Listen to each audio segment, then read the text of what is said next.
ஓய்வு நாள் காலை ஆராதனையிலே எங்களோடு இணைந்திருக்கிற உங்கள் ஒவ்வொருவரையும் ஆண்டவராகிய இயேசு கிறிஸ்துவின் பரிசுத்த நாமத்திலே வாழ்த்தி வரவேற்கிறேன். ஜெபம் பண்ண பிறகு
எங்களை அதிகமாக நேசிக்கிற பரிசுத்தமுள்ள நல்ல கடவுளே, இந்த பரிசுத்தமான கட்டுரை நாடி கால வேலைக்காக நன்றியோடு ஸ்தோத்திரிக்கிறோம்.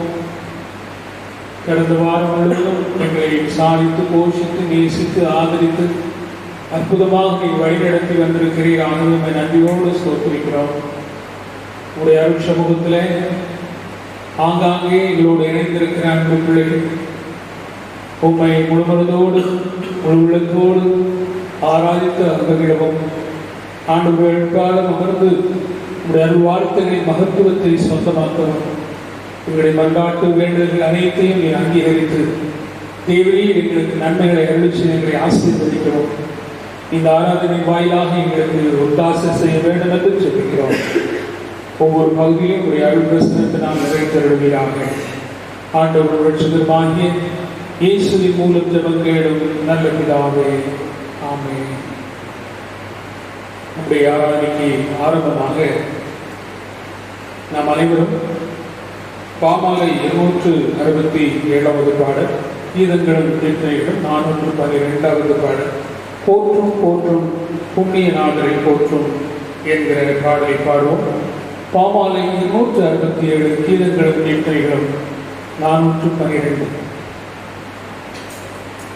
Hallelujah.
புண்ணியநாதரை போற்றும் வீடும் மண்ணும் இசைந்து பாடவும் போற்றும் போற்றும் மிக மகத்துவமான ஆட்சி செய்வார் இந்திய காலமும் ஏக ராஜா ஆட்சிமையோடு வந்து இயேசு சுவாமி பூமியில் ஆளுமே யோகம் ஏகும் நீதியின் செங்கோலை போற்றி ஜோதியாக பலன் வாழ்வுமே போற்றும் போற்றும் புண்ணியநாதரை போற்றும்.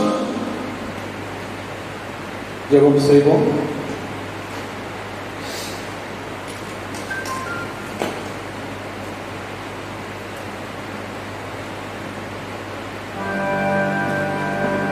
எல்லா இருதயங்களையும் எல்லா விருப்பங்களையும் எல்லா ரகசியங்களையும் அறிந்திருக்கிற சர்வ வல்லமையுள்ள தேவனே, நாங்கள் தேவனிடத்தில் பரிபூரணமாய் அன்பு கூறும் பொது பரிசுத்த நாமத்துக்கு உத்தமமாய் மகிமைப்படுத்தவும் எங்கள் கர்த்தராகிய இயேசு கிறிஸ்து நிமித்தம் பொது பரிசுத்த ஆவியானவர் ஏவுதலால் எங்கள் இருதயங்களின் சிந்தனைகளை சுத்தம் பண்ணி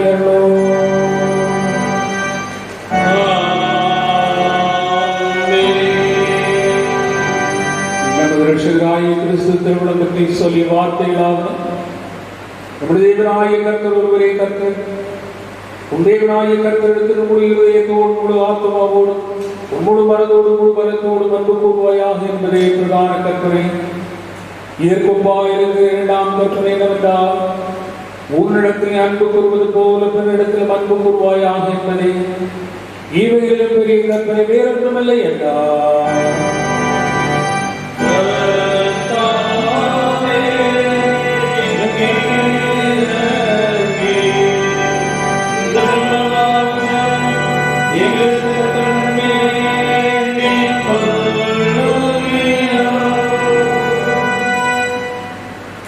ஜெபம் செய்வோம்.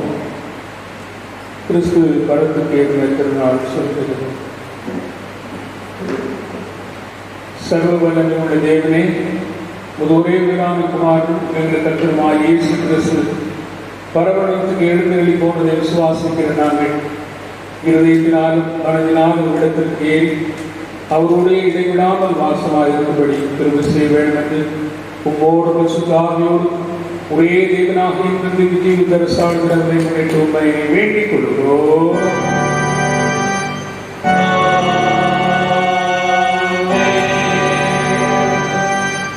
அமர்வோம். நிருபவாக்கியம் வாசித்து கேட்போம்.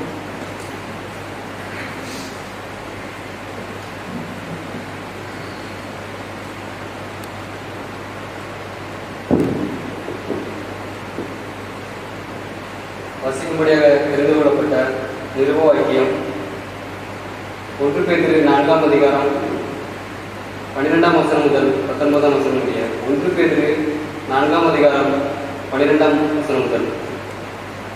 பிரியமானவர்களே, உங்களை சோதிக்கும்படி உங்கள் நடுவில் பற்றி எறிகிற அக்னியை குறித்து ஏதோ புதுமை என்று தெரியாமல் கிறிஸ்துவின் மகிமை வெளிப்படும் போது நீங்கள் களிகூர்ந்து மகிழும்படியாக அவருடைய பாடுகளுக்கு நீங்கள் பங்காளிகளானதால் சந்தோஷப்படுங்கள். நீங்கள் கிறிஸ்துவின் நாமத்தின் நிமித்தம் நிந்திக்கப்பட்டால் பாக்கியவான்கள். ஏனென்றால் தேவனுடைய ஆவியாகிய மகிமையுள்ள ஆவியானவர் உங்கள் மேல் தங்கியிருக்கிறார். அவர்களாலே தூசிக்கப்படுகிறார், உங்களாலே மகிமைப்படுகிறார்.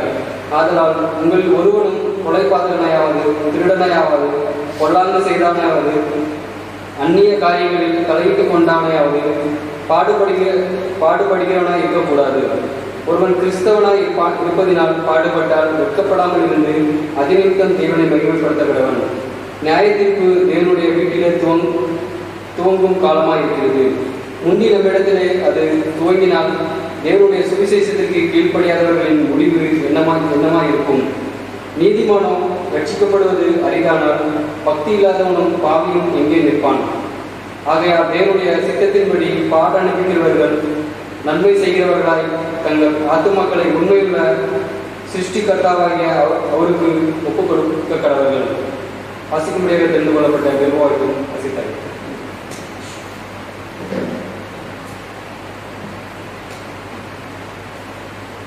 கர்த்தர் உங்களோடு இருப்பாராக. வாசிக்கும்படியாக தெரிந்து கொண்ட சுவிசேஷ வாக்கியம் பரிசுத்த யோவான் எழுந்த சுவிசேஷம் 17ஆம் அதிகாரம் 1ஆம் வசனம் முதல் 11ஆம் வசனம் வரை அடங்கி இருக்கிறது.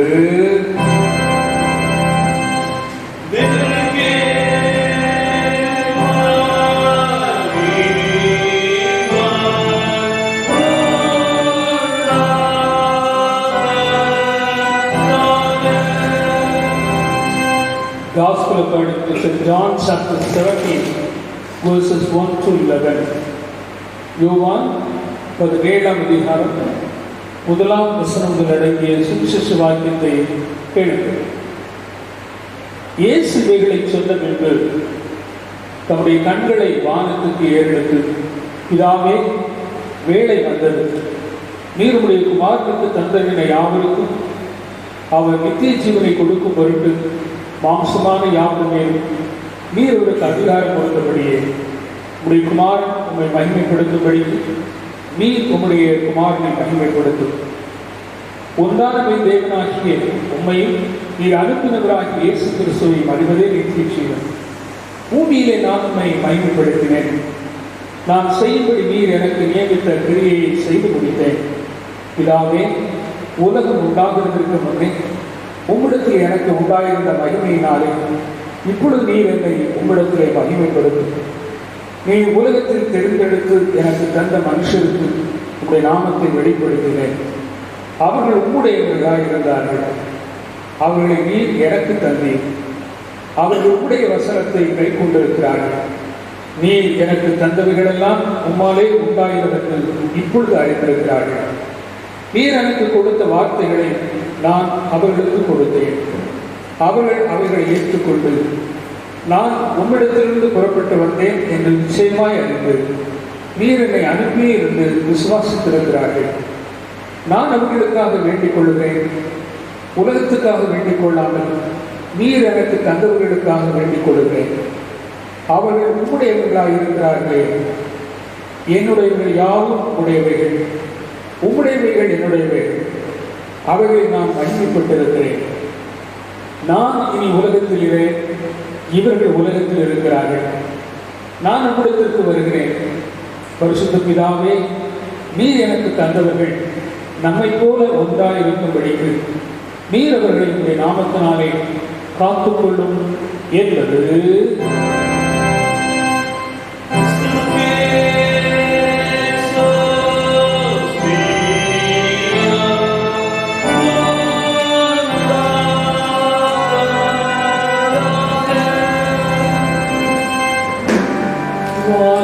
பூஜையோ காணப்படுகிறது காணப்படாதமான யாவற்றைய சர்வகதாகிய ஒரே தேவனை விசுவாசிக்கிறேன். ஒரே கர்த்தருமாய் திருவழியாளர் இருக்கிற இயேசு கிறிஸ்துவை விசுவாசிக்கிறேன். அவர் சர்வம் உண்டானவரே, தகுதியானவர், நியமிக்கப்பட்டவர், தெய்வத்தின் தேவனானவர், ஜோதியின் ஜோதியானவர், மெய்தேவனின் மெய்தேவனானவர், உண்டாக்கப்படாமல் ஜனிக்கப்பட்டவர், பிதாவினுடைய தன்னுடையவர், சகலத்தை உண்டாக்கினவர், நாய்களாய் நமக்காகவும் நமக்காகவும் தன் கடவுளுடைய இறங்கி கிறிஸ்துவினாலே கன்னியார் செலுத்திட்டு சொன்னார். நமக்காக காத்து மேலையும் வாழ்க்கையில் அடக்கப்பட்டார். வேதவாயின்படி 3ஆம் நாள் வீட்டிருந்தார். மறுபடியே நாலு வாசத்துக்கு செய்தார். வீடுகளோடு மறுபடிய மகிழ்வோடு வருவார். அவர்களுக்கு புரிவில்லை. கட்டளமாய் ஜீவனை கொடுக்கிறவர்களாய் பிதாவுக்கு பெறப்படுகிறவர்களாய் பிதாவோடு மாறுபடுதல் சோதனைப்படுகிறவர்களாய் தீர்க்கத்தை சரியாக உடமையாயிருக்கிற விசுவாசிக்கிறேன். ஒரே குருவான விசுவாசிக்கிறேன். ஆவணத்தை உள்ளப்பட்ட ஒரே ஞானஸ்தானத்தை அறிவிக்கிறேன். மாறித்த உள்ளத்தவரும் மாறுவை ஜீவன் காத்திருக்கிறேன்.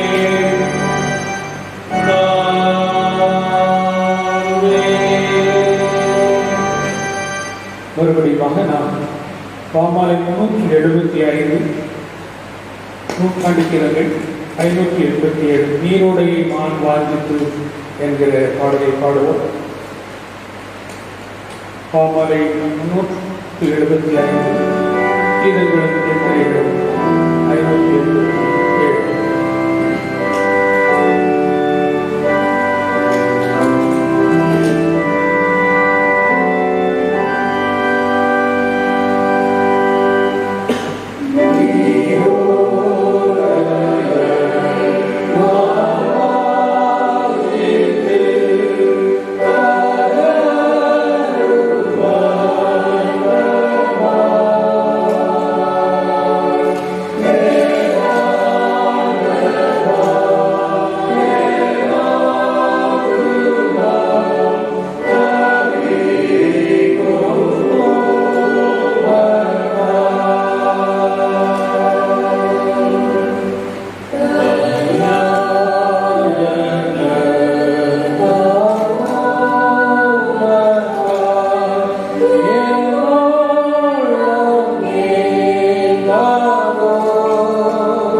ஆராதனையிலே எங்களோடு இணைந்திருக்கிற ஒவ்வொருவருக்கும் அன்பான வாழ்த்திலே ஒரு விசை கூட தெரிவித்துக் கொள்கிறேன்.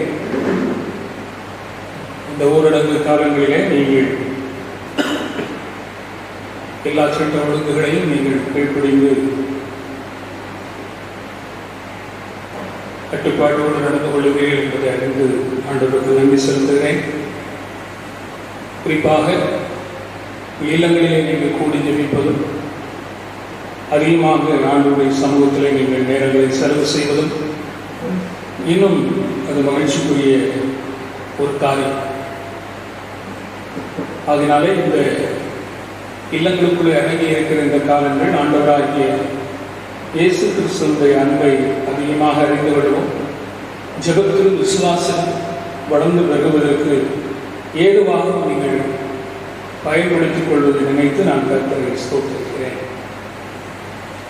விரைவிலே நாம் ஆலயத்திலே நாம் ஆராதனை செய்வதற்கு நீங்கள் ஜெபியுங்கள். கர்த்தர் அதற்கான வாய்ப்புகளை நமக்கு கொடுத்து நாம் ஆலயத்திலே ஒருமித்த உள்ளத்தோடு கர்த்தரை மகிமைப்படுத்த வரும் நாட்களிலே விரைவான ஆண்டு உதவி செய்வாராக. இந்த வாரத்திலே தன்னுடைய பிறந்த நாட்களையும் திருமண நாட்களையும் நினைவுகளை நான் வாசிக்கிறேன். வாசிப்பதற்காக ஜெபிக்கலாம். பிறந்த நாட்களை நினைவுறுகிறவர்கள் இந்த 24ஆம் தேதி மாஸ்டர் என் ஜோஷுவா, 24ஆம் தேதி மிஸ்ஸஸ் பி அற்புதமேரி, 24ஆம் தேதி மிஸ்டர் ஐ பீட்டர், 24ஆம் தேதி மாஸ்டர் பி ஃபுபின் ஜோன்ஸ், 25ஆம் தேதி மிஸ்ஸஸ் பியூலா பிரிசில்லா, 25ஆம் தேதி மிஸ்டர் ஜே அப்ரஹாம், 25ஆம் தேதி மாஸ்டர் கே ஜான்சன், 25ஆம் தேதி மிஸ்டர் எம் மணிமுத்து, 25ஆம் தேதி மிஸ்ஸஸ் கோசி வசந்தகுமாரி, 25ஆம் தேதி மிஸ்ஸஸ் செல்வி ரூத், 25ஆம் தேதி மிஸ் எம் ஞானசுந்தரி, 25ஆம் தேதி மிஸ்ஸஸ் எஸ் பொன்மலர், 25ஆம் தேதி மிஸ்டர் எஸ் ஜோசப் மில்லர், 25ஆம் தேதி மிஸ்டர் ஜி மகரிடம், 25ஆம் தேதி மிஸ்டர் ஜி கனக் காமராஜ், 25ஆம் தேதி மாஸ்டர் ஏ கேரிஸ் மேத்யூ, 26ஆம் தேதி மிஸ்டர் எஸ் ஜான் ராஜ், 26ஆம் தேதி மிஸ்டர் கே செல்வகுமார், 26ஆம் தேதி மிஸ்டர் ஏ ஞானமணி, 26ஆம் தேதி மிஸ்ஸஸ் எஸ் லதா சலோமியாள், 26ஆம் தேதி மிஸ் பி ஞானசெல்வி, 26ஆம் தேதி மிஸ்டர் ஒய் பி ராஜ், 27ஆம் தேதி மிஸ்டர் பி ஜோஷ்வா கோயில் பிச்சை, 27ஆம் தேதி மிஸ்ஸஸ் சி மரி பாக்கியம், 27ஆம் தேதி மிஸ்டர் கர்வி ஆதிஸ்வராஜ், 28ஆம் தேதி மிஸ்ஸஸ் ஏ சாராளினி, 28ஆம் தேதி மிஸ்டர் எஸ் சாமுவல் ராஜா, 29ஆம் தேதி மிஸ்டர் எஸ் பாரசி, 29ஆம் தேதி மிஸ்ஸஸ் ஜி மர்சி ராணி, 30ஆம் தேதி மிஸ்ஸஸ் புஷ்பா அகஸ்டின், 30ஆம் தேதி மிஸ்டர் பி தான்ராஜ், 30ஆம் தேதி மிஸ்ஸஸ் சி முத்தையா, 30ஆம் தேதி மிஸ்ஸஸ் சி ஆப்ரஹாம், 30ஆம் தேதி மிஸ் எஸ் ஆரோக்கியமேரி, 30ஆம் தேதி மிஸ் ஏ அனுஷியா, 30ஆம் தேதி மிஸ் கிருஷ்ணா பிரியாடி, 30ஆம் தேதி மிஸ்ஸஸ் என் ராஜகுமாரி ஆகியோர் தங்களுடைய பிறந்த நாட்களை நினைவு கூறுகிறார்கள். தன்னுடைய திருமண நாட்களை இந்த வாரத்தில் நினைவு கூறுகிறது. இந்த 24ஆம் தேதி miss J Abraham, Mrs A Saralini, 24ஆம் தேதி mister I Koilpandi, Mrs A Jayanthi, 24ஆம் தேதி mister I Samuel, Mrs S Rajammal, 24ஆம் தேதி mister N Ravichandran, Mrs R Rachina, 25ஆம் தேதி mister I Samuel, Mrs Rajammal, 25ஆம் தேதி mister A Chinnappar, Mrs Isaiammal, 25ஆம் தேதி mister Kabiran Gnana Christian Raja, Mrs G Meeri Anupriya, 26ஆம் தேதி mister D Gnanaraj, Mrs G Sarah, 26ஆம் தேதி mister M Arunraj, Mrs Jayarani, 27ஆம் தேதி mister J Victor Gnanaraj, Mrs V Perindraj Mariyal, 27ஆம் தேதி mister P Manoharan, Mrs N Selvakumari, 27ஆம் தேதி mister I Chandra Jayasingh, Mrs D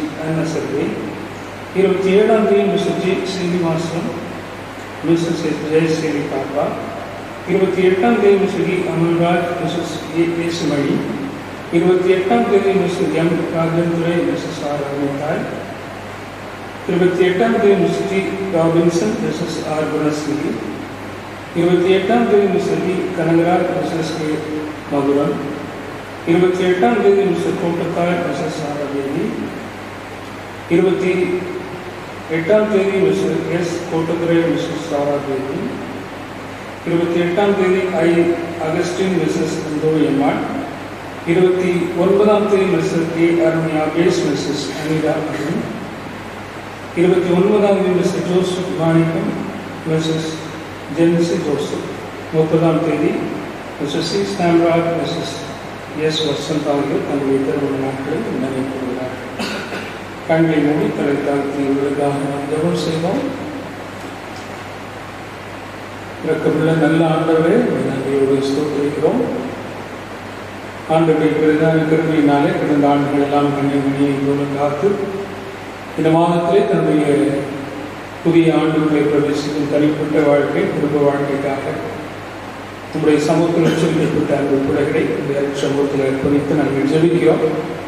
ஆண்டவர் கடந்த ஆண்டுகளிலே நீர் நம்மளோடு குறைந்து செய்த எல்லா நன்மைகளை எண்ணி நாங்கள் ஜெபிக்கிறோம். கிறிஸ்துவை வளர்ந்து வருகவும் வேதத்தின் வெளிச்சத்திலே நடக்கவும் ஆவியானவரால் ஒருங்கிணைக்கப்பட்டு உலகத்திலே அவருக்கு சாட்சியாக வாழவும் உலக நன்மையோடு உன்னத நன்மைகளையும் அறிவிச் செய்து அவரை கனப்படுத்த வேண்டும் என்று ஜெபிக்கிறோம். கிறிஸ்தவ ஆலயத்திலே இந்த பிள்ளைகள் எல்லாம் அங்கமாக இருக்கிறபடினாலே உடைய ஆலயத்தின் பிரகாரங்களில் சம்பூர்ணங்களினாலே நீரவர்களை அனுதினமும் திருப்தியாக போஷித்து வழிநடத்தி காப்பாற்ற வேண்டும் என்று உடைய கரத்தில் ஒப்புக் கொடுத்து ஜெபிக்கிறோம். இயேசுவின் மூலமாய் ஜெபம் கேளும் நல்ல பிதாவே, ஆமென்.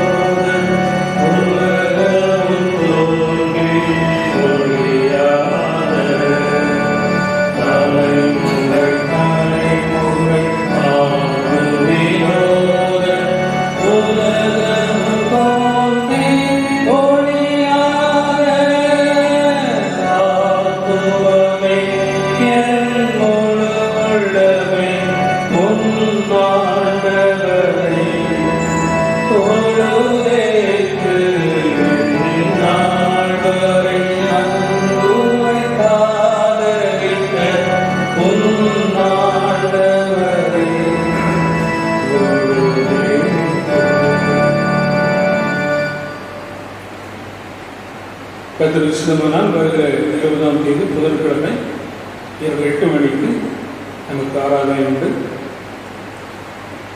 31ஆம் தேதி ஞாயிறு காலை 9 மணிக்கு நமக்கு ஆலயத்தில் காலை ஆராதனை உண்டு. அதைத் தொடர்ந்து 1ஆம் தேதி திங்கள் இரவு 8 மணிக்கு வாக்குத்தத்த ஆராதனை நடைபெறும். இதற்கிடையில் 29ஆம் தேதி கர்த்தர் வெள்ளிக்கிழமை இரவு 9 மணி முதல் 11:30 மணி வரைக்கும் நமக்கு இரவு ஜெபம் நடைபெறும். இவை அனைத்தும் நேரடியாக நடைபெறும். வலைதளம் மூலமாக நீங்கள் இணைந்து கொள்ளலாம். இந்த இரவு ஜெபத்திலே நீங்கள் எங்களோடு கூட நீங்கள் சேர்ந்து கடந்த முறை உபவாச ஜெபத்திலே இணைந்து ஜெபித்தது போல இந்த இரவு ஜெபத்திலையும் நீங்கள் எங்களோடு இணைந்து ஜெபிக்க நீங்கள் அதற்காக உங்களை இப்பொழுது ஆயத்தப்படுத்த அன்போடு கேட்டுக்கொள்கிறோம். நீங்கள் என்னுடைய தொலைபேசியிலே தொடர்பு கொண்டு ஜெபம் நடக்கிற வேளைகளிலே நீங்கள் சொல்லப்படுகிற குறிப்புகளுக்கு உங்களுடைய இல்லத்திலிருந்தே எங்களோடு ஜெபத்தில் இணைந்து கொள்ள மிகுந்த தாழ்மையோடு கேட்டுக்கொள்கிறோம். நாம் எவ்வளவு தூர தொலைவில் இருந்தாலும் இணைந்து ஜெபிப்பதற்கு கடவுள் நமக்கு கொடுத்திருக்கிற ஸ்லாக்கியத்தை நாம் பயன்படுத்தி விதமாய் கிறிஸ்துவில் அதிகமாய் ஆழமாய் வேறுண்ட ஆண்டவர் நமக்கு கிருபை செய்வாராக. தலையை தாழ்த்தி கண்ணை மூடி நாம் ஜெபம் செய்வோம்.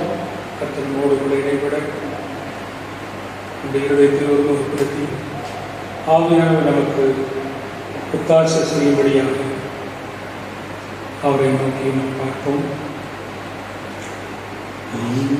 வசனம்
எங்கள் கண்மலையும் மேற்பெருமாகிய கர்த்தாவே, அடியேனுடைய வாயின் வார்த்தைகள்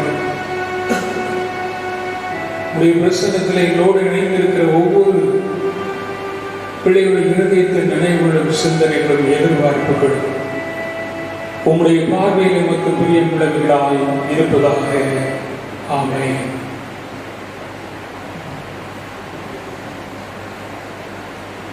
கிறிஸ்துவின் பரமேறுதல் ஒரு ஒளிமயமான வாழ்க்கையின் அறிகுறி.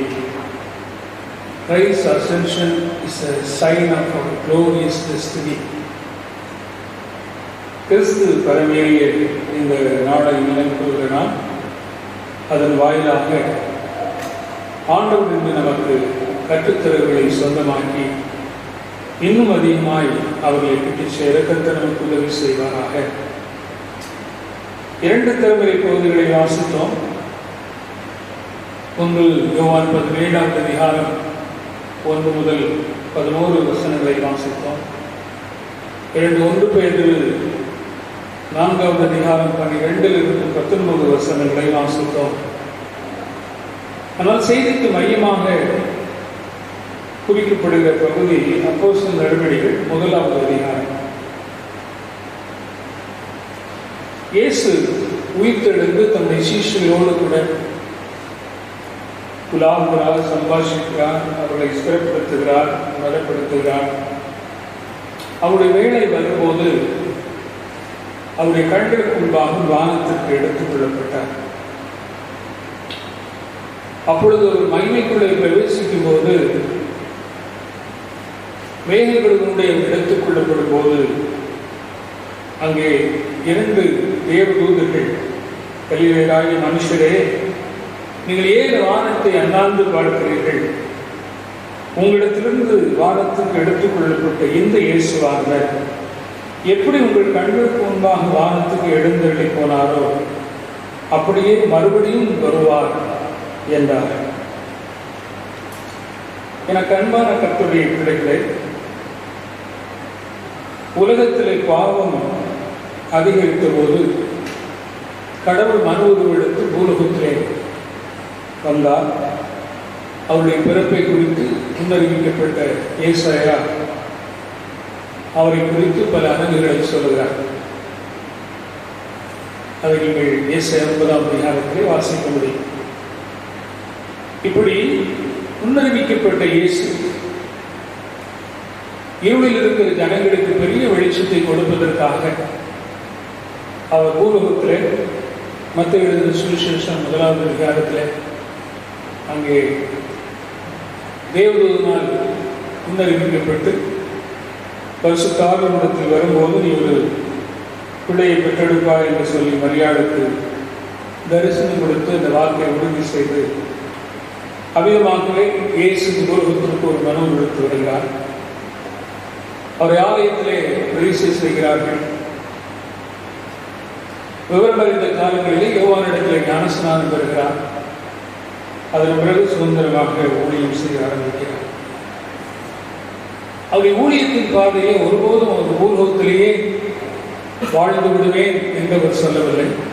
அடிக்கடி சொல்லும் போதெல்லாம் நான் பிதாவோடு கூட சென்று விடுவேன் என்று அவர் சொல்லியிருக்கிறார்.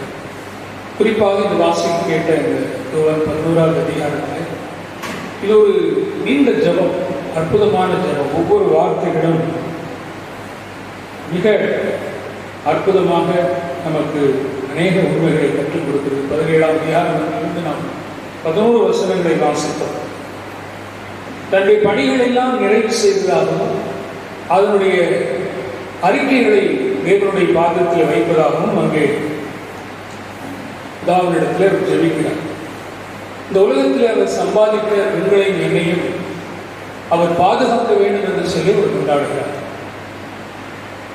இது எதை குறிக்கிறது என்று சொன்னால், கடவுள் மனுக்குலத்தின் மீது மிகுந்த அன்பு வைத்திருக்கிறார். அவருடைய சொந்த குமாரனாக பூலோகத்திற்கு வந்த ஆண்டவராக இயேசுவும் தன் ஜீவனை கொடுத்து அன்பை வெளிப்படுத்தினார்.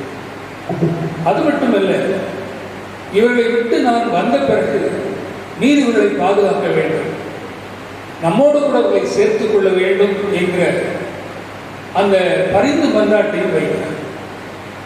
கிறிஸ்துவுக்குள் அருமையானவர்களே, பிதாவாகிய தேவனுடைய அன்பு, குமாரனா இயேசு கிறிஸ்துவினுடைய அன்பு, நான் போன பிறகு இன்னொருவர் வருவார், அவர் பரிசுத்த ஆவி என்று முன்னறிவித்து பிறகு வந்த அந்த பரிசுத்த ஆவியானுடைய நேசமும் பாசமும் இந்த உலகத்தில் எவராலும் ஈடு கொடுக்க முடியாத ஒரு அற்புதமான உறவு எங்களுக்கும் எனக்கும் கொடுத்திருக்கிறது என்று சொன்னாங்க. அது மிகையாக சீஷர்களை நம்பி வந்தார்கள். இந்த நீங்களும் நானும் அவர் நம்பி வாழ்ந்து கொண்டிருக்கிறோம். அவர் சிலுவை மரணத்திற்கு சென்ற போது சிதறி போனார்கள், கலங்கி போனார்கள். ஆனாலும் அவர் அந்த வழியாக செல்ல வேண்டியது அவசியம் என்பது ஏற்கனவே அவர்களுக்கு சொல்லி காண்பித்திருந்தார். ஒருவன் என்னை பின்பற்றி வர விரும்பினால் அவன் தன்னைத்தானே எடுத்து தன் சிலுவை எடுத்துக்கொண்டு என்னை பின்பற்றி வரக்கூடாது. இப்ப இயேசு இந்த சிலுவை எடுத்துக்கொண்டு செல்கிற அந்த பாதையில நீங்களும் நானும் அப்படியே செல்ல வேண்டும் என்று கர்த்தர் விரும்புகிறார். ஆகவேதான் தனக்கென்று கொடுக்கப்பட்ட சிலுவை எடுத்து என்னை பின்பற்றப்படவர் என்று வச்சிருக்கிறார். ஆக அதிகமாக பின்பற்றி வருகிற நமக்கு அவர் வைத்த அவரை பின்பற்றக்கூடிய காரியங்கள் என்ன என்பதைத்தான் இந்த நாளிலே நாம் சுருக்கமாக பார்க்கிறோம். இயேசு தனக்கு நியமிக்கப்பட்ட பாதையில உண்மை நேர்மையுமாக சென்றார். அவரை சிலுவையிலே அடித்தார்கள். அவர் அதிகமாக வேதனைக்கு உட்படுத்தப்பட்டார். சின்னாபின்னமான சிலுவையிலே மரித்தார். ஆனால் அவர் நான் பிதாவினிடத்திலே வருவேன் என்று 17ஆம் அதிகாரத்திலே சொன்னபடியே அவர் உயிரோடு எழுந்து சீஷர்களோடு கூட உலாவுகிறார். உயிர்த்தெழுந்த பிறகு அவர்களோடு கூட இந்த மகிமையான சரீரத்தை அவர்கள் பார்க்கிறார்கள். இதையெல்லாம் பார்த்த அவர்கள் அவரை விட்டு விடக்கூடாது என்பதை மிகுந்த உறுதியாக இருந்தார்கள். கிறிஸ்துவுக்குள் அன்பானவர்களே, எவ்வளவு மகிமையான ஒரு வாழ்க்கை இந்த பூலோகத்திலே வாழ்ந்தாலும் இந்த பூலோக வாழ்க்கை நிரந்தரமானதல்ல, அது தற்காலிகமானது. இந்த உலகத்திலே செழிப்பாக வாழலாம், சீர்பெற்று வாழலாம், சிம்மாசன வாழ்க்கை வாழலாம், அதிக அந்தஸ்து, பணபலம், ஆஸ்தி, பேர் பெருமை இவைகளெல்லாம் கொண்டு வாழலாம். ஆனால் இது நிரந்தரம் அல்ல. நிரந்தரமான ஒரு வாழ்க்கை இருக்கிறது. அது இயேசு மரத்துக்கு ஏறின அந்த வாழ்க்கை. இயேசு நம்மை சம்பாதித்த பிறகு நம்மை விட்டுக் கொடுக்க அவருக்கு மனதில்லை. ஆகவேதான் நீர் எனக்கு தந்தவர்கள், நான் உம்மிடத்தில் வந்து எங்கே இருப்பேனோ அங்கே அவர்களும் இருக்க வேண்டும் என்பதை அவர் மிக தெளிவாக இந்த 17ஆம் அதிகாரத்தில் இந்த ஜெபத்திலே அவர் சொல்லியிருக்கிறது நீங்கள் அறிவீர்கள். ஆகவேதான் நான் இருக்கும் இடத்திலே நீங்கள் என்னோடு கூட இருப்பீர்கள் என்பதை உங்களையும் என்னையும் பார்த்து ஆண்டவர் சொல்லியிருக்கிறார். அப்போ இந்த உன்னதமான ஸ்தலத்திலே இயேசு ஏறி இருப்பதற்கு அவருடைய குணநலங்கள் என்ன, அவர் எந்த பாதையின் வழியே கடந்து சென்றார், எப்படி ஒரு முன்மாதிரியை நமக்கு வைத்திருக்கிறார் என்பதை நாம் தெளிவாக அறிந்து கொள்ள வேண்டும். இயேசுவை பின்பற்றுகிற நீங்களும் நானும் அவரை போல் அந்த மேன்மையான உன்னதமான வாழ்க்கையை பெற்றுக் கொள்வதற்கு நமக்கும் ஒரு பாதையை அவர் காண்பித்தார். என்னை பின்பற்றுங்கள் பாலோடி. அவரை பின்பற்றி செல்லும் போது சிலுவையை நாம் சுமக்க வேண்டும். சிலுவையை சுமக்கும் போது வருகிற அனைத்து துன்பங்களிலும் கஷ்டங்களிலும் நாம் ஒருபோதும் பின்னடைவு அடையாதபடிக்கு முன்னேறி செல்ல வேண்டும். காரணம், உங்களை குறித்து என்னை குறித்து அவர் என்ன சொல்கிறார் என்று சொன்னால், we are not belong to this world. நாம் இந்த உலகத்துக்குரியவர்கள் அல்ல. இந்த உலகம் நிரந்தரம் அல்ல, தற்காலிகமானது. உலக வாழ்க்கை நிரந்தரம் அல்ல, அது தற்காலிகமானது. ஒவ்வொரு கிறிஸ்தவனும் கிறிஸ்தவனும் ஒரு உன்னத வாழ்க்கைக்கு என்று அழைக்கப்பட்டவள். யாரெல்லாம் இயேசுவை வாழ்க்கையில் சொந்த ரட்சகராக ஏற்றுக்கொள்கிறார்களோ அவரை தன் வாழ்க்கையை மையமாக வைத்து வாழ்கிற ஒவ்வொருவரும் இந்த பூமிக்குரியவர்கள் அல்ல, அந்த பரலோகத்துக்குரியவர்கள். அவர்கள் பவுல் கொலோசியருக்கு எழுதும் போது கூட பூமிக்குரியவர்கள் அல்ல, நீங்கள் மேலானவைகளை நாடுங்கள், அந்த உயர்ந்த உன்னதமான வாழ்க்கையை நீங்கள் நாடுங்கள் என்று சொன்னார்.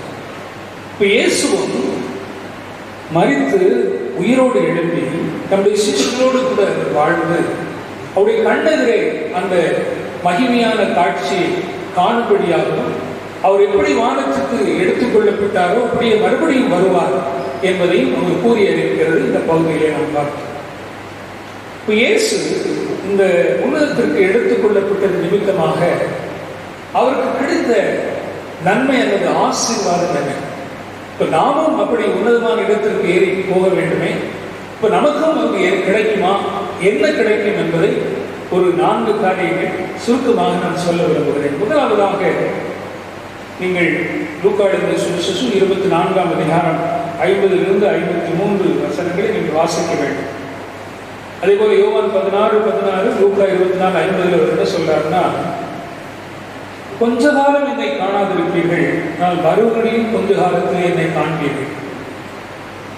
அவர் நம்ம மீது வைத்திருக்கிற அந்த உயரிய நம்பிக்கை, எப்படியாவது ஒரு இடத்தில் நாம் போய் சேர்ந்து விடுவோம் என்பதை அவர் அங்கே சுட்டி காண்பிக்கிறார்.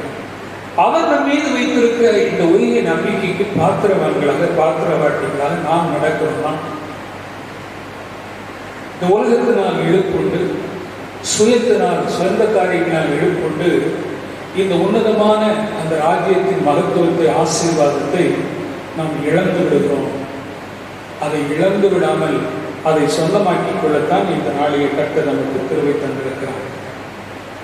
பரமேறிய ஆண்டவராய் இயேசு அவருடைய வாழ்க்கையில் முதலாவது அவருக்கு கிடைத்த பெரிய பாக்கியம் மகிமைப்படுதல், குளோரிபிகேஷன்.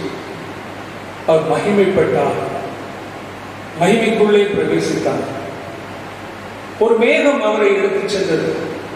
இங்கிருந்து எல்லாரும் பார்க்கிறார்கள், தத்ரூபமாக, நிஜமாக அவர்கள் பார்க்கிறார்கள். அந்த மேகத்தில் அப்படியே ஆண்டவராய் இயேசு எடுத்துக் கொள்ளப்படுகிறார். அவர் ஏற்கனவே அவர் மகிமை அடைவார் என்று சொல்லியிருந்தார். இந்த பிதாவோடு கூட இந்த உன்னதமான வாழ்க்கையை அவர் அனுபவிப்பார் என்பதையும் அவருக்கு நம்ம கற்றுக் கொடுத்திருக்கிறார். தேவாதி தேவனுடைய சமூகத்தில் வாழ்வது மகிமைக்குள் பிரவேசிக்கிற ஒரு அற்புதமான அனுபவம். இதை பார்த்து ஸ்ரீஷர்கள் திரும்பி வருகிறார்கள். திரும்பி வந்து தேவனுடைய ஆலயத்திற்குள்ளே செல்கிறார்கள். அங்கே ஆண்டவரை துதித்து பாடுகிறார்கள். காரணம் என்ன? இயேசு அந்த மகிமையிலே பிரவேசித்தார். இந்த மகிமையிலே பிரவேசிக்க தன்னை தேவனுடைய ஆலயத்திலே திறப்படுத்திக் கொள்கிறார்கள். கிறிஸ்துவுக்குள் அருமையானவர்களே, ஆலயத்திலே நம் ஆண்டவரை துதித்து பாடுவதும் ஆராதிப்பதும் நம்மை அந்த உயரிய வாழ்க்கைக்கு ஒப்பான ஒரு மகிமையை இந்த ஆராதனையிலே கர்த்தர் நமக்கு கற்றுத் தருகிறார். இந்த ஒவ்வொரு துதியின் சத்தமும் ஆண்டவராய் இயேசு சிஷ்யரோடு கூட இருந்த அவர் அந்த மகிமையிலே, உன்னதத்திலே அந்த மகிமையை பெறுவார் என்று அவர்கள் விசுவாசித்தார்கள். இந்த பூலோகத்திலே இயேசு அவமானத்தை, நிந்தையையும் மற்றவர்களால் வெறுக்கப்பட்டு, நொறுக்கப்பட்டு, உதைக்கப்பட்டு, தள்ளப்பட்டார். ஆனால் இப்பொழுதோ பிதாவுடைய சமூகத்திலே மகிமைக்குள்ளே பிரவேசித்து மிகுந்த மனமகிழ்ச்சியோடு கூட ஒரு அற்புதமான வாழ்க்கைக்குள்ளே பிரவேசித்திருக்கிறார் என்பதை அவர்கள் உணர்ந்தார்கள்.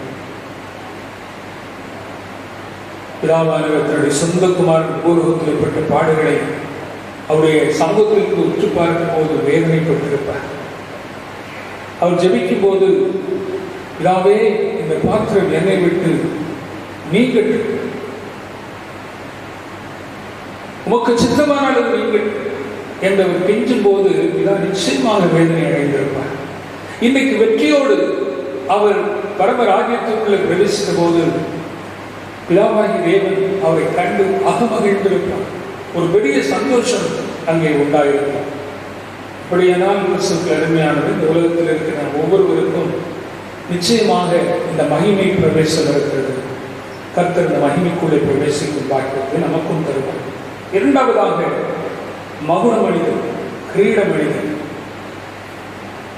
கொரோனேஷன். கர்த்தர் நமக்கு ஒரு மகிமையின் கிரீடத்தை அணிவார். ஆண்டவராய் இயேசுவுக்கு அந்த மகிமையின் கிரீடத்தை அவர் சூட்டினார். இது அவருடைய சமூகத்திலே ஓய்வெடுப்பதற்காக அல்ல, உயர் மதிப்பு பெறுவதற்காக. ஒரு காலம், 3 ஆண்டு காலம் நீ ரொம்ப கஷ்டப்பட்ட, இத்தனை ஆண்டு காலம் பூலோகத்தில் நீ வேதனைப்பட்டாய், ஆகவே என்னோடு கூட நீ ஓய்வெடுத்து இழைப்பாரு என்று சொல்வதற்காக அல்ல, தெய்வத்தினுடைய மேன்மையான மகத்துவத்தை அடைந்து உயர்ந்த மதிப்பு பெறுவதற்காக. அது எப்படி என்று சொன்னால், பிதா இருக்கிற வலது வாசகத்தில் இருக்க சிம்மாசனத்தில் அமர்வதற்காக, sitting at the right hand of the Father. அவர் பிதாவுடைய வலது வாசத்தில் இருக்கிற அந்த ஆசனத்திலே அமருவதற்காக. அப்ப அந்த ஆசனத்திலே அமர்ந்தால் கிடைப்பது என்ன? அதிகாரம், அத்தாரிட்டி. என்ன அதிகாரத்தை கொடுக்கிறார் என்று சொன்னால், இந்த பூமியில் உள்ள அனைத்து அதிகாரத்தையும் அவர்களுக்கு கொடுக்கிறார். அவர்களை ஆட்சி செய்வதற்காக நியமிக்கப்படுகிறார். பூலோகத்தில் இருக்கும்போது அவர் அடிக்கப்பட்ட ஆட்டுக்குட்டி. பரலோகத்துக்கு சென்ற பிறகு அவர் யூதாவின் ராஜ சிங்கம். கருமையான கர்த்தருடைய பிள்ளைகளே, இந்த பூலோகத்துக்கும் பரலோகத்துக்கும், பூலோகத்தில் இருப்பதற்கும் பரத்துக்கு ஏற்ற பிறகு இருக்கிற அந்த வாழ்க்கைக்குரிய அந்த மகத்துவத்தை பாருங்கள். பூலோகத்தில் அடிக்கப்படுகிற ஆட்டுக்குட்டியை போல ஒரு வாழ்வு கொண்டிருந்தார். வாய் கட்டப்பட்ட ஒரு ஆட்டுக்குட்டியை போல இருந்தார். ஆனால் பரத்துக்கேறி அவர் பிதாவுடைய வலது வாசத்தில் இருக்கிற சிம்மாசனத்தில் அமர்ந்து ஆளுகை அதிகாரம் பெற்ற அவர் யூதாவின் சிங்கமாக அவர் அங்கே அமர்ந்திருக்கிறார். முழு பூமியையும் ஆட்சி செய்ய அந்த மகுடம் அவருக்கு அளிக்கப்பட்டது. மூன்றாவதாக gift of the comforter, தேற்றல்வாளனின் ஈவு. நீங்கள் யோவான் 14வது அதிகாரத்தை வீட்டில் போய் இன்னும் ஆழமாக நீங்கள் வாசித்து பாருங்கள். இந்த பரமேறுதலின் முக்கிய காரணம் என்ன என்று சொன்னால், இந்த பூலோகத்திற்கு ஒரு பெந்தைக்கோஸ்தே அனுபவம் வேண்டும்.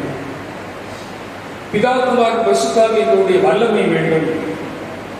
இது திருச்சபைகளிலே ஊற்றப்பட வேண்டும். அதுதான் தெய்வத்தினுடைய சித்தம். இதனால் என்ன நடக்கும்? சபை பலப்படும். சபைகளுக்குள்ளே பரிசுத்த ஆவியானுடைய அதிகாரம் இருக்க வேண்டும், ஆளுகை இருக்கப்பட வேண்டும், அவர் ஊற்றப்பட வேண்டும். ஆனால் திருச்சபைகளில் எத்தனையோ வேறே வேறே ஆவிகள் இருக்கிறது. இந்த ஆவிகள் கடவுளை வெளியே வைத்துவிட்டு அவருடைய ஆட்சியை உள்ளே வைத்துக் கொண்டு சபையை சீர்குலைத்துக் கொண்டிருக்கிறது. தன்னுடைய சுயநலம், சொந்த காரியங்களை முன்வைத்து தேவனுடைய சித்தத்திற்கு இடம் கொடுக்காமல், தேவனுடைய சித்தத்தின்படி வாழ தன்னை அர்ப்பணிக்காமல், பரிசுத்த ஆவியானவர் எப்படி வழிநடத்துகிறார் அதற்கு ஏற்றபடி காரியங்களை செய்யாமல், தன்னுடைய சுய போக்கு, சொந்த இஷ்டம், சொந்த விருப்பத்தின்படி எல்லாவற்றையும் செய்து கொண்டிருக்கிற ஒரு அவல நிலை இன்றைக்கு திருச்சபைகளிலே காணப்படுகிறது. The great comforter of Jesus, இயேசு ஒரு பெரிய தேற்றரவாளனாக பரிசுத்த ஆவியானவர் மூலமாக நமக்கு அவர் சென்றது நிமித்தமாக நமக்கு அருளப்பட்டது. அவர் இந்த காலங்களிலே பழுதுபட்ட, காயப்பட்ட, உடைந்து கிடக்கிற இந்த சீர்குலைவை சபைகளிலே அதை சீர்படுத்துவதற்காக பெந்தைக்கோஸ்தே அனுபவத்தை கொடுக்கிறார். தேவ ஆவியான வல்லமையாக இறங்கி சபைகளிலே கிரியை செய்ய அவர் இடம் கொடுக்கிறார். அவர் தேற்றரவாளனாக உடைந்து போனவர்களை கொண்டு சேர்க்கவும், சிதைந்திருக்கிறவர்களை சீர்படுத்தவும், இல்லாமல் இருக்கிறவர்களுக்கு நிறைவை கொடுக்கவும் வாக்கு பண்ணப்பட்ட பரிசுத்த ஆவியானவராக இங்கே அவர் இருக்கிறார். நாம் அறிந்திருக்கிறபடி அக்கிரமம் இழந்த இந்த உலகத்தில் கிறிஸ்துவின் சாட்சியாக இருப்பது எப்படி? நீங்கள் யோவான் அப்போஸ்தலர்கள் 1:8 பரிசுத்த ஆவி உம்மிடத்திலே வரும், அப்பொழுது நீங்கள் பலனடைவீர்கள், நீ எல்லா இடங்களிலும் எனக்கு சாட்சியாக இருப்பீர்கள் என்று இந்த வசனம் சொல்கிறது. அப்ப இந்த பூலோகத்திலே கிறிஸ்துவின் சாட்சியாக வாழ்வது எப்படி? நம்முடைய சொந்த பலத்தினால் அல்ல, தேவனுடைய அந்த உன்னத பலத்தினால். பரிசுத்த ஆவி உங்கள் மேல் வரும், நீங்கள் பலனடைந்து யூதேயா, சமாரியா, உலகத்தின் எல்லா இடங்களிலும் எனக்கு சாட்சிகளாக இருப்பீர்கள். அப்போ நம்முடைய சொந்த பலத்தினாலே திருச்சபையில பெரிய காரியங்களை செய்யலாம் என்று நினைத்தால் அது ஒரு முட்டாள்தனம். திருச்சபை தேவ ஆவியானவரால் அபிஷேகிக்கப்பட்ட, நிரப்பப்பட்ட ஒரு சபை. நடமாடும் சபையாகிய நாமும் ஆவியானவரால் அபிஷேகம் பண்ணப்பட்டவர்கள், அவரால் வழிநடத்தப்பட வேண்டியவர்கள்.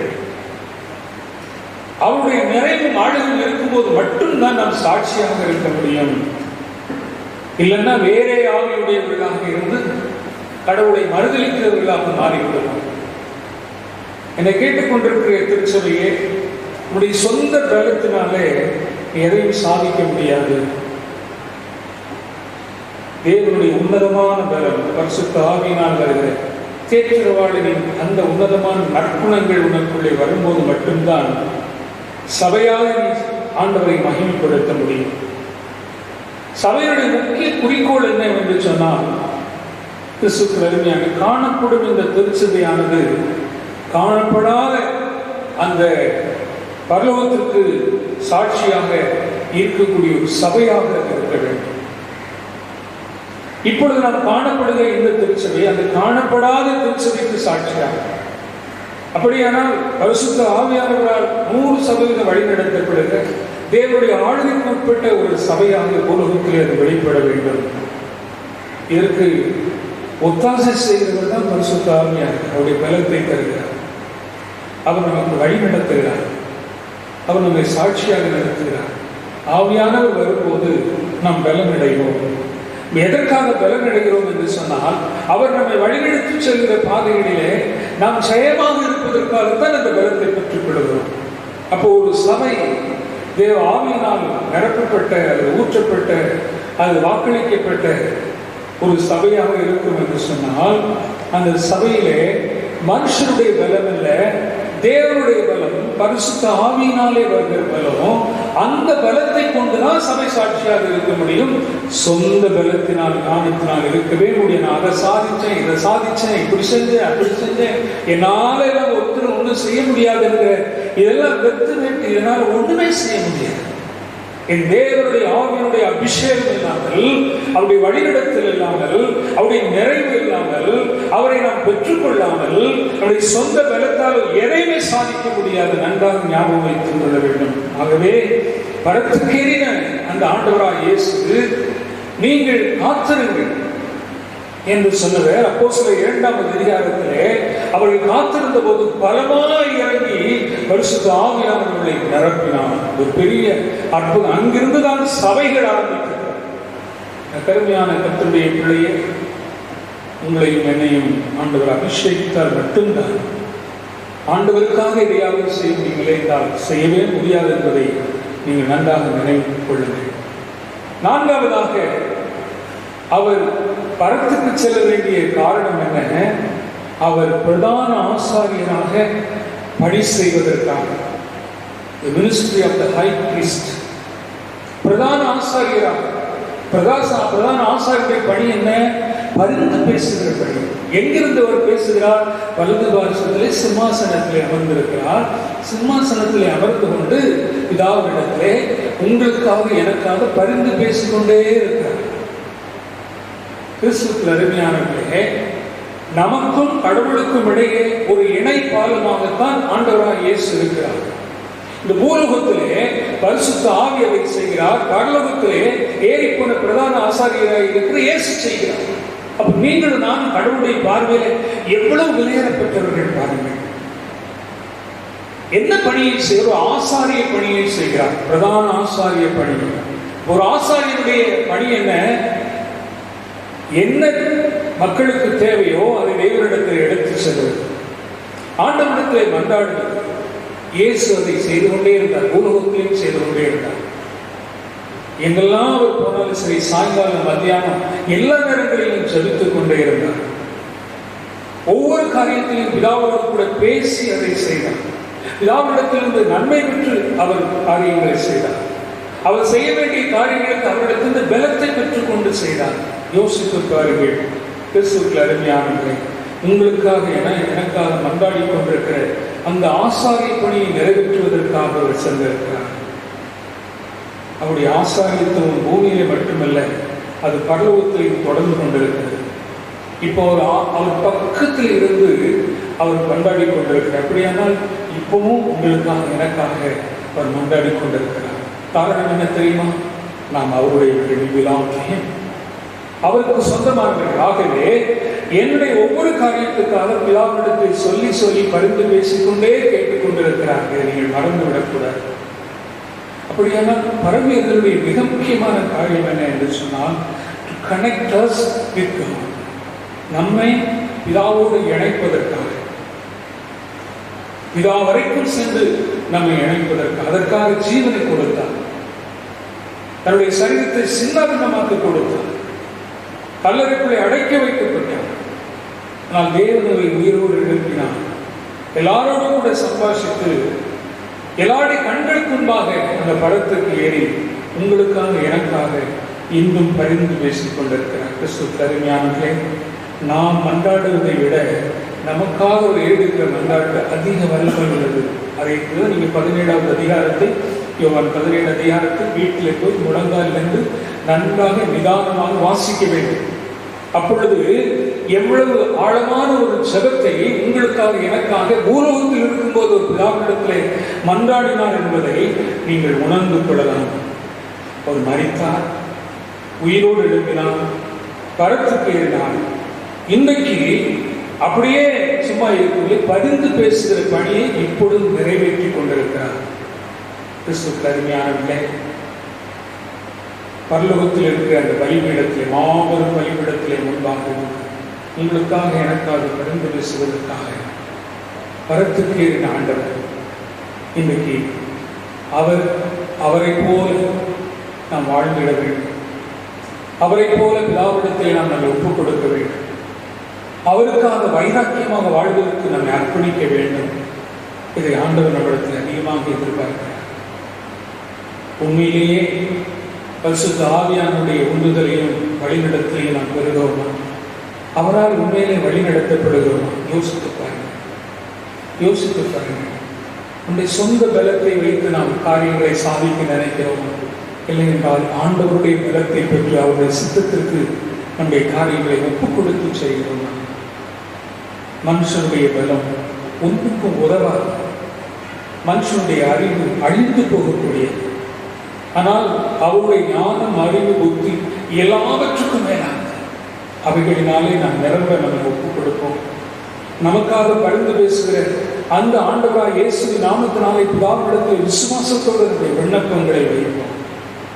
அப்பொழுது எப்படி பிதாவாகிய தேவன் பிரதான ஆசாரியராகிய ஆண்டவராய் இயேசுவுக்கு அந்த உயரமும் உன்னதமான அவருடைய ஸ்தலத்திலே வலது பாரசத்தில் இருக்கும் பாக்கியத்தை கொடுத்தார்கள், அதை உங்களுக்கும் எனக்கும் தருவார்.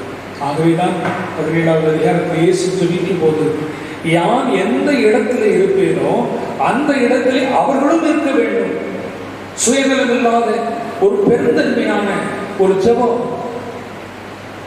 எனக்கு நீ வலது பாரசத்தில் இருக்கும் இடத்தை கொடுத்தால், எனக்கு ஒரு சிறப்பான சிம்மாசனத்தை நீ கொடுத்தால், நீ தந்த இவர்களுக்கும் அதை கொடுக்க வேண்டும். அப்படியானால் உங்களுக்கு எனக்கு கொடுக்க வேண்டும் என்று ஒரு மன்றாடுகிறார். இயேசுடைய சுயநலமில்லாத ஜெபம். இன்னைக்கு நம்முடைய ஜெபம் அநேக நேரத்தில் நம்முடைய சொந்த காரியங்களை சுற்றி சுற்றி இருக்கிறது. பிறரை விட நாம் நேர்மையாக இருக்க வேண்டும் என்பதற்காக ஜெபிக்கிறோம். அப்படி அல்ல, நாம் கடவுளால் உயர்த்தப்பட வேண்டும் என்றும் கனப்படுத்தப்பட வேண்டும் என்பதற்காக ஜெபிக்க வேண்டும். அவரை விட நான் ரொம்ப நல்ல ஊழியம் செய்யணும், அவரை விட நான் வளர்ந்துடணும், அவரை நான் பேர் பிரஸ்தாபம் ஆகிவிட வேண்டும். ஒரு காலம் நடக்க கடவுள் நம் பேரிலே மகிமைப்பட வேண்டும். அவருடைய விருப்பப்படி அவர் நம்ம உயர்த்த வேண்டும். முந்திரி கொட்ட மாதிரி முந்தி முந்தி அப்படி செய்து இப்படி செய்து எதையாவது சாதிக்கலாம் நினைச்சா அது நடக்காது. கடவுளுடைய கரங்களுக்குள்ளே அடங்கியது பிதாவின் சித்தத்தை நிறைவேற்றி ஆண்டவராய் இயேசு மரித்தார், உயிர்த்தார், பரமேறினார். இன்னைக்கு இந்த உன்னதமான இடத்துல உங்களுக்காக எனக்காக ஜெபித்துக் கொண்டிருக்கிறார். இந்த சாத்தியத்தை பெற்றுக் கொள்வதற்கு சொந்த பலம் அல்ல, அருளப்பட்ட தேவ ஆவியானுடைய பலம். கண்களை மூடுவோம், ஜெபம் செய்வோம். அல்ல, ஒரு விஷயம் ஆண்டவருடைய சமூகத்தில் நம்ம ஒப்புக் கொடுப்போம். நாம் யாரால் வழி நடத்தப்படுகிறோம்? பரிசுத்த ஆவியானவர் ஆண்டவராய் இயேசு பரத்துக்கு ஏறி பூலோகத்திற்கு அனுப்பப்பட்ட அந்த தூய ஆவியானவரை உலகுக்கு அறிமுகப்படுத்தினார். சபைகள் கட்டி எழுப்பப்பட்ட, ஆத்துமாக்கள் உருவாக்கப்பட, அந்த உன்னதமான ஸ்தலத்தில் எல்லோரும் இடம் பிடிக்க சுயநலமில்லாத ஒரு ஜெபத்தையும் மன்றாட்டையும் இயேசு செய்தார். ஆகவே உன்னதமாக அந்த இடத்துல போய் அமர முடிந்தது.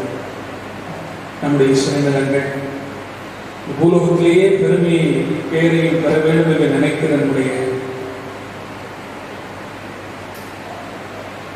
வஞ்சகமான சுயநலங்கள் நம்முடைய வாழ்க்கையை சீரழித்துவிடும், சின்ன பின்னமாக்கிவிடும். ஆவியானவர் வழிநடத்தப்பட, ஆவியானவரால் வழிநடத்தப்பட நம்மை அர்ப்பணம் செய்ய வேண்டும். பிதாவுடைய சித்தத்திற்கு நாம் நம்மை ஒப்புக் கொடுக்க வேண்டும். இயேசு பிதாவுடைய சித்தத்திற்கு ஒப்புக் கொடுத்தார். என்னுடைய சித்தத்தின்படி அல்ல, உடைய சித்தத்தின்படி கிடக்கிறது. அவருடைய சித்தம் சிலுவின் வழியாக மறித்து உயிரோடு எழும்பி எல்லாருடைய கண்களுக்கு முன்பாக மகிமையோடு எழும்பி போனது. குளோரிபிகேஷன், மகிமையை பெற்றார். He was crowned, மகுடத்தை பெற்றார், கிரீடத்தை பெற்றார். பரிசுத்த ஆவியானவராக தேற்றவாளனாக இந்த பூலோகத்திலே கிரியை செய்ய அவருக்கு வாய்ப்பு கொடுத்தார். கடுமையான கர்த்தருடைய பிள்ளையே, உன்னையும் என்னையும் ஆண்டவர் பயன்படுத்த விரும்புகிறார். உன்னால் என்னால் அவர் பலம் பெற வேண்டும் என்று விரும்புகிறார். உன்னை ஒப்புக் கொடுக்க ஆயத்தமா? என்னுடைய பலம் அல்ல ஆண்டவரே, என்னுடைய சொந்த விருப்பம் அல்ல ஆண்டவரே,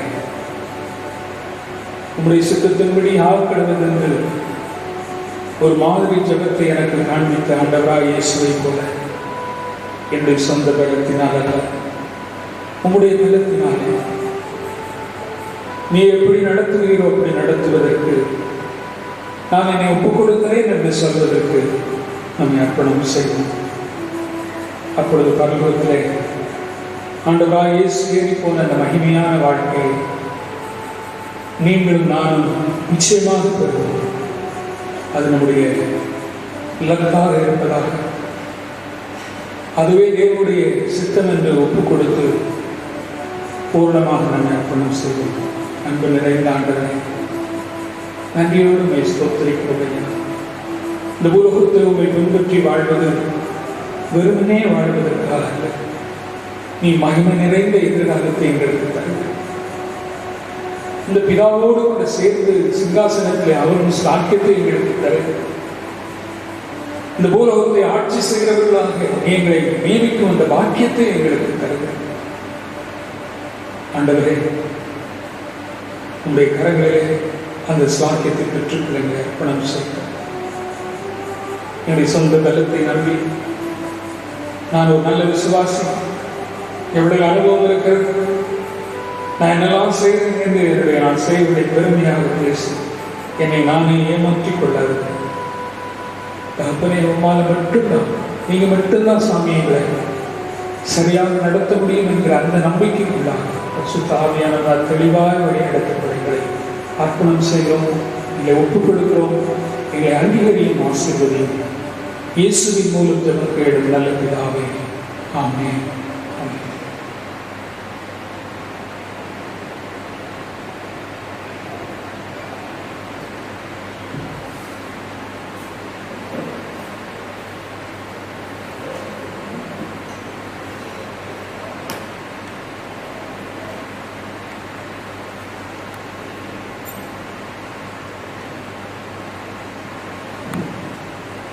ஆத்துமமே உள்ளமே எங்கள் பாடலும் 2 சரணங்களை நாம் பாடுவோம். அப்பொழுது காணிக்கை ஆண்டுடைய சமூகத்தில் படைக்கிற நேரம் இல்லங்களிலே நீங்கள் உங்கள் காணிக்கைகளை நீங்கள் சேகரித்து ஆலயம் நாம் ஆலயத்தில் வரும்போது படைக்கங்களை நம்மோடு கேட்டுக்கொள்கிறேன். ஆத்துமமே எங்களோடு உள்ளமே.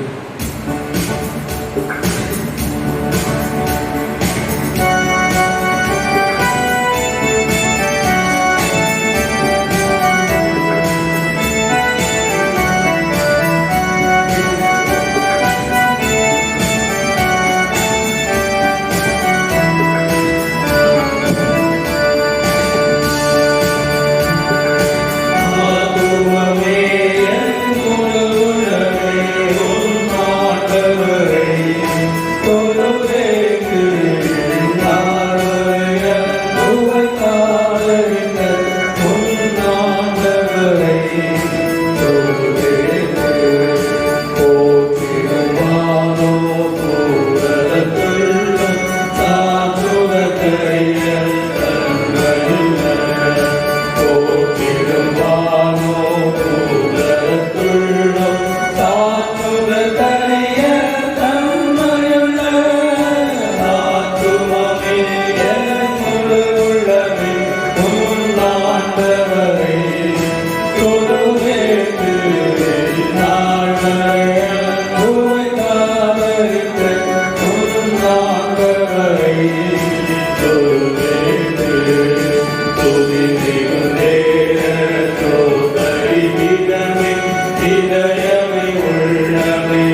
பரிசுத்த பிதாவே, ஒரு கிருபாசனத்தை பேசுவதற்கு ஜீவனமான மார்க்கத்தை முதன்மையான ரத்தத்தால் எங்களுக்கு விடுகிறேன். நாங்கள் பார்க்கிறாய் அப்படியாக நடைபெறுகிறோம். எங்களையும் நாங்கள் செலுத்தி இருக்கிற காணிக்கைகளையும் தேவரு நாம் நம்பிக்கையாக இருந்து வைக்கும்படியாக காட்டுகிறோம் வேண்டிக் கொள்கிறோம். வானத்தின் பூமியோட விழாவுடையவைகள் உமது கருத்திலே வாங்கி உமக்கு கொடுக்கிறோம்.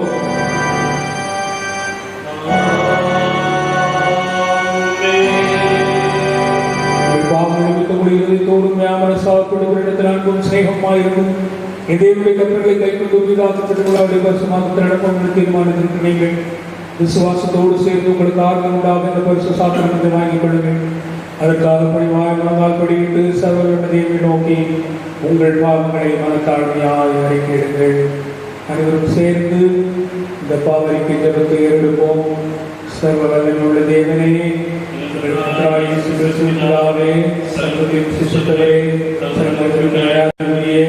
தேவனுடைய நீதியிடம் கொடுக்க பாக்கியம் வரத்தக்கதாக அடிக்கடி நினைனாலும் வார்த்தையினாலும் முதலியமாய் நாங்கள் செய்த விதமான பாவங்களையும் அக்கிரமங்களையும் அதை கேட்டுக் கொள்ளுகிறோம்.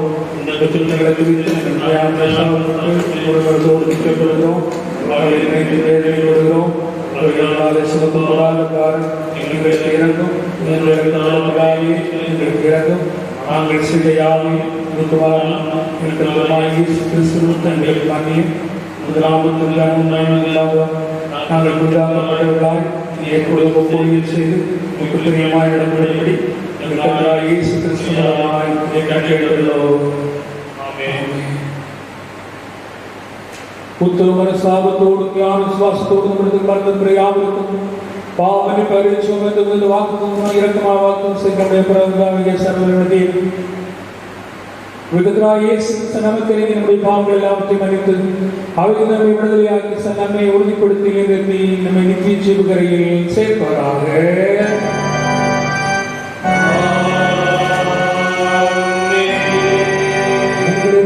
கருத்து உயர்த்துங்கள்.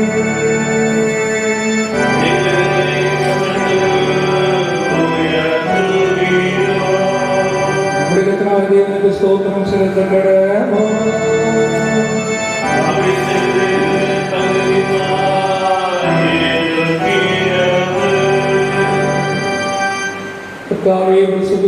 சகலம் இந்திய தேவனே, நாங்கள் காலத்திலே விட தேவனை ஸ்தோத்திரம் செலுத்துவது மிகவும் தகுதியை நீதிகளுக்கு விசேஷ கடினமாயிருக்கிறது.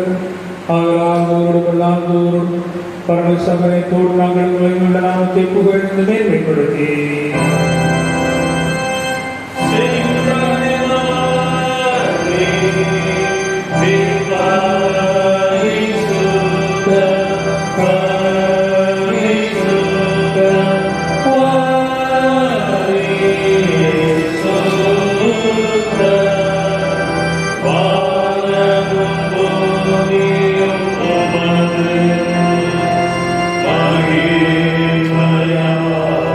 Amen.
கர்த்தாவே, எங்கள் சுயநீதியை நம்பி நம்முடைய பங்கில் செலுத்தடியாமல் தேவடைய அளவு இறக்கத்தை நம்பி செல்கிறோம்.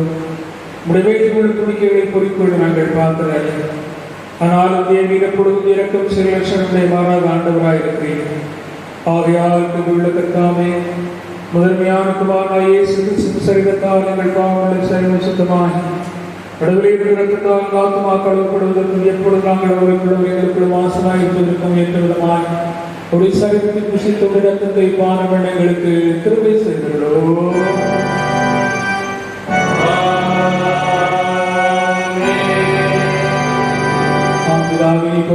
ஸ்தோத்திரிக்கப்பட்டவர் சர்வவல்லமை தேவனே, எங்கள் பரமபிதாவே, தேவியில் குருக்குமாயிரும் குமாரனாகிய இயேசு கிறிஸ்துவை மடைந்தங்களை மீட்டுக் கொள்ள முடியவில்லை தந்தளினீரே.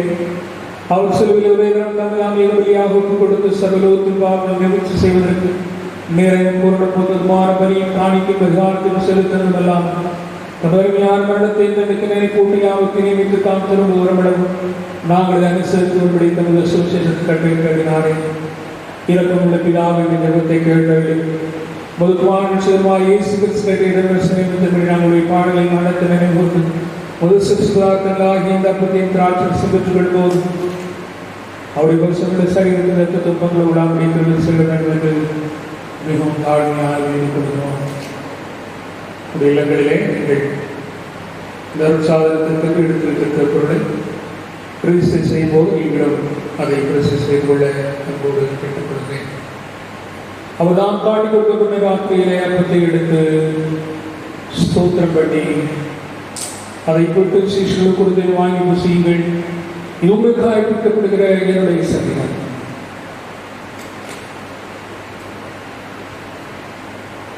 என்னை நினைவு இதை செய்திருந்தான். அப்படி அப்போது நம்ம ஒரு பாத்திரத்தையும் எடுத்து ஸ்தோத்திரம் பண்ணி அவர்கள் கொடுத்தீர்கள் எல்லாரும் பாரவணிகள், இது பாவனை கொண்டா உங்களுக்காக இருந்த அவசரப்படுகிற புது உடன்படிக்கைக்குரிய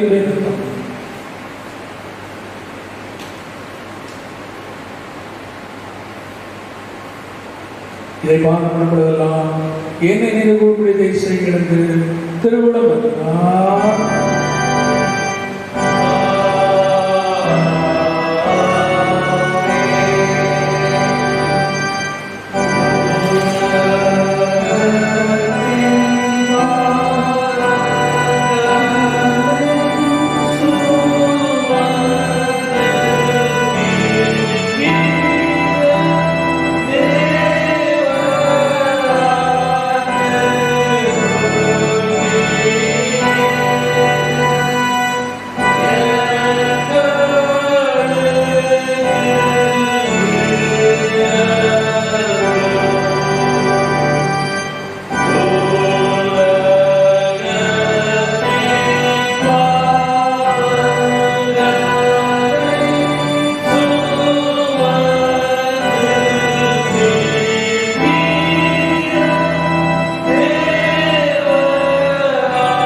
நமக்காக கொடுக்கப்பட்ட ஆண்டவராகிய இயேசு கிறிஸ்துவின் சரீரம் சிந்தப்பட்டிருக்கிறது.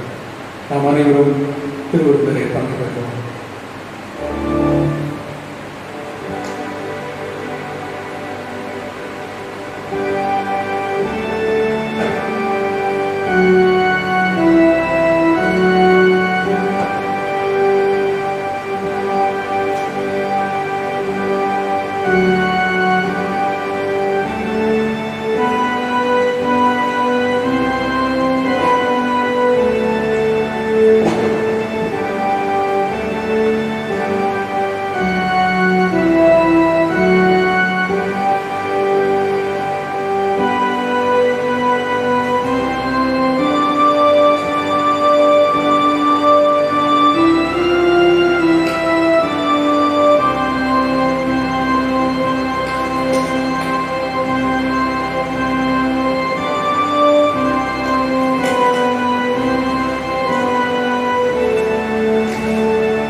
பயன்படுத்துவோமாக.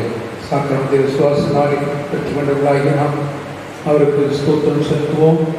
பரமண்டலங்களில் இருக்கிற பிதாவே, நாமம் பரிசுத்தப்படுவதாக, ராஜ்யம் வருவதாக, விசுவாசத்தை செய்வது போல கொள்கையும் செய்வதாக, அருளப்பட்டிருந்ததாக எங்களுமாய் சுரசனாக இருப்போம். எங்களுக்கு நன்மையும் இயேசுவின் வசனங்களால் எங்களுக்கு ரட்சிப்புகளும் ராஜ்யமும் வல்லமையும் மகிமையும் என்றென்றைக்கும்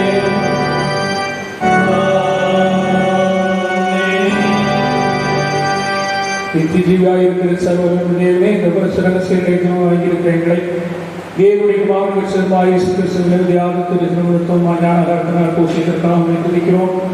தேவனுடைய கை கொடுத்து தேவனாட்சி இருக்கிறது மொத்தம் விசுவாசங்களின் கூட்டமும் உலேசமான ஞான சரீரமாகிய சபையில் நாங்கள் அமிழ்களாக இணைக்கப்பட்டிருக்கிறது. உடையமையான பாடுகள் நாங்கள் நடத்தான புண்ணியத்தினாலே உனித்தீராக நாங்கள் சுதந்திராக இருக்கிற திருவண்ணாமலை செய்யப்படுவதற்காக இதயத்தோடு ஸ்தோத்திரம் செலுத்துகிறோம். பரமபிதாவே, நல்ல வரிசைக்கு நிலைத்திருந்து நாங்கள் செய்யப்படிய நியமித்தெல்லாம் நிறைவேற்றும் கருவி தந்திட வேண்டும் என்று இயேசு கிறிஸ்துவின் மனத்தாழ்மையாக வேண்டிக் கொள்கிறோம். அவருக்கு தேவன் சுதாவியார்களும் சகல ஜனம் மகிமை நிலைக்கும் உண்டாவதாக.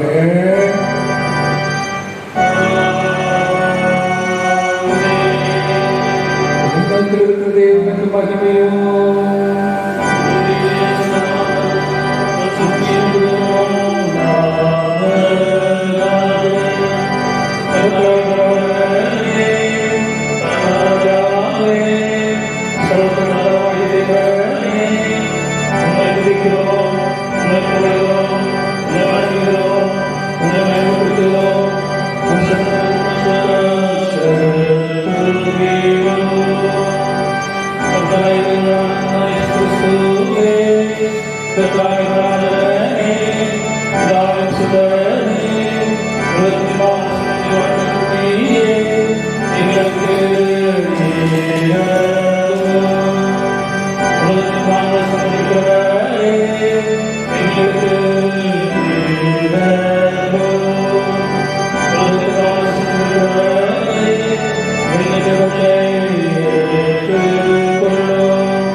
எல்லா புத்திக்கும் மேலான தேவ சமாதானங்களோடு நீங்கள் தேவனை உடைக்கமாடாத இயேசு கிறிஸ்துவின் தியாகத்தில் பிழைக்கக்கூடிய நீங்களையும் சிந்தைகளையும் காக்க கடவுள் இதா குமார் பரிசுத்தாவியாகிய சகோதரனுடைய ஆசீர்வாதங்களுக்குள்ளே இருந்து எப்பொழுது உங்களோட நிலைத்திருக்க கடவுள்.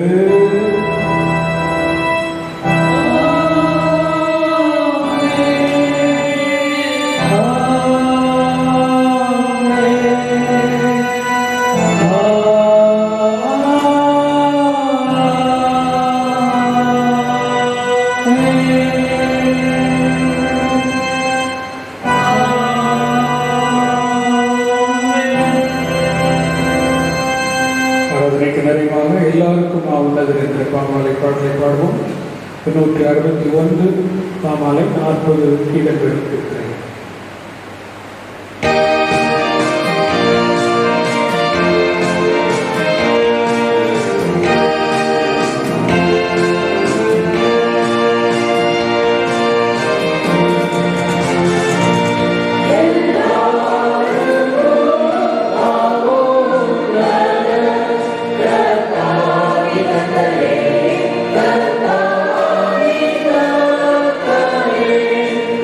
Yeah.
கர்த்தருடைய சமாதானத்துடைய சென்று இருக்கிறது.